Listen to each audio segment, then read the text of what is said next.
Good evening, and I want to welcome Maria Koliantz, who is a candidate for West Lafayette Community School Corporation School Board. Maria, why don't you tell your voters a little bit about yourself? Yeah, thank you, Amy, for having me on. As she said, my name is Maria Koliantz, and I have lived in West Lafayette for 3 years this time. I came here from Cincinnati, where I was born and raised, for Purdue, and married my husband, who is a West Lafayette alum.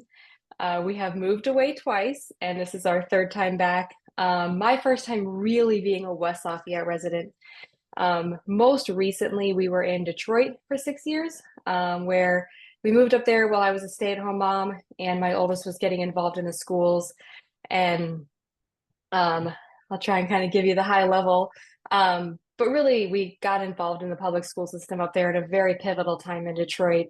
And so, through some opportunities I was given, I ended up being PTA president at our school, was also PTA president of a community-based PTA, and ended up working for the Detroit Public Schools Foundation for 4.5 years, really just learning so much about the different ways that school systems can work together.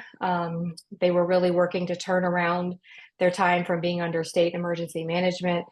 And working for the foundation gave me a really kind of a backdoor view into what a public school system is and what they need to be, and how so many are under-resourced and underfunded, and how you work through those challenges. Um, and then fast forward, moved back here in 2021, still continued to work for the DPS Foundation for a bit. And then in 2022, went back to my background and another one of my passions, which is construction. So I'm currently a project manager for a local company here in town that works all over the United States, primarily building commercial egg farms. That's a funny little thing that I get to do. And I've been on the foundation board, the West Lafayette Foundation board, for the past 2 years. Thank you. I need to ask if you could explain to your voters what you see as the role of the school board and how it should interact with the administration and the faculty and the students and the families. Yeah, so a school board really sets the foundation for everything that this public school system does. They hire and manage the superintendent. They set the budget and really the policy. That's really the top three of my understanding of everything that I've seen and experienced, and all the research I've done. That those are the three things, the main three things. And so they're really the what, and the superintendent is the how. Thank you. I have a fill in the blank question for you. The public schools are blank. Oh gosh, there's so many ways you could take this.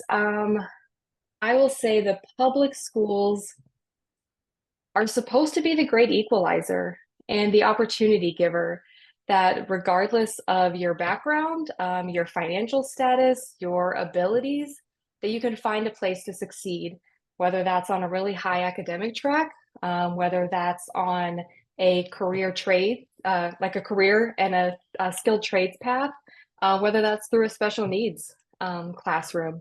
Public schools are supposed to be able to meet the needs of every student that comes in their building. And I'd say that's increasingly hard with the funding and the way that schools are so underfunded, especially in Indiana. We have a lot of challenges at the state level with how public schools are funded. Thank you. School boards today have become a focus of hot button social issues. Sometimes those issues are brought by outside groups. So how would you ensure that the concerns of your local constituents were being heard over those outside groups? Yeah, that also is a great question. I think you have to make sure that you are accessible, that you are following all public and open door laws, and that you are listening. The superintendent is also there. Many teachers also stay involved. I think you need to make sure that you're listening to your constituents when it comes time to setting policy and setting goals. But ultimately, you have to work with your superintendent to work through some of those concerns. Um, there are some things that a school board can do when they listen to it.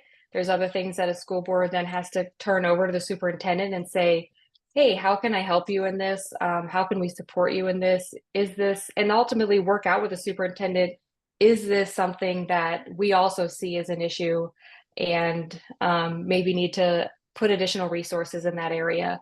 So it's really a collaborative effort, but you have to be approachable and you have to listen, but you also have to have discernment and make sure that you're still focused on, at the end of the day, the students. Because not every concern of every parent is going to be a valid concern for the entire corporation. So you have to have that piece of discernment as well. Thank you.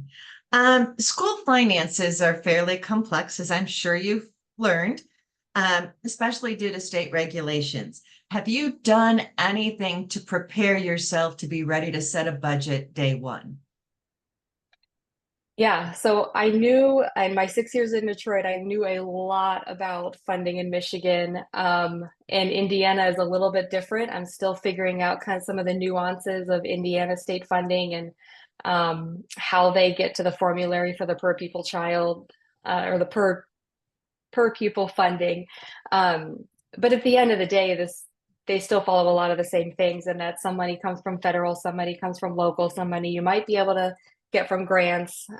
So I have a basic understanding of the different buckets that school systems manage, how you can spend certain things out of certain buckets and not other buckets, how capital projects come from different funding than general education.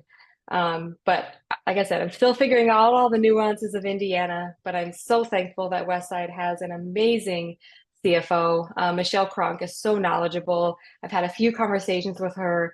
I plan to sit down and take her out to lunch and pick her brain again here soon, which she has offered. I just need to get that scheduled. But she teaches so many other people how to do the job that she's doing for us. So I think we have a great resource in Michelle. You.